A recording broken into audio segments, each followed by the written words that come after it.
จำไว้นะ บางครั้งไม่ต้องมีคำพูดก็สามารถสื่อถึงกันได้ ลองดูน้องคนนี้นะ ถึงแม้เขาจะพูดไม่ได้แต่เขาใส่ใจในการทำอาหารมาก แค่นี้ก็รู้แล้วเว้ยว่าความเป็นคนมันเหมือนกันจริงๆทำอะไรกินเนี่ย ปลา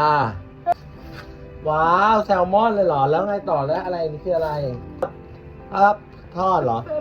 อะไรยำหมอยำปั๊บยำเขาถามว่าเอาไหมเห็นไหมคะสำหรับใครหลายๆคนที่คิดว่าตัวเองยังขาด ดูคนนี้เป็นตัวอย่างนะคะ อีกหนึ่งกำลังใจดีๆรายวัน เขาไม่สามารถพูดได้ แต่เขาก็มีกำลังใจในการใช้ชีวิต วันนี้แวะมาส่งกำลังใจให้ทุกคนนะคะ อย่าเพิ่งคิดว่าเราขาด ลองพยายามดูก่อนนะคะสู้ๆนะคะทุกคนบาย บ๊ายบาย บ๊ายบาย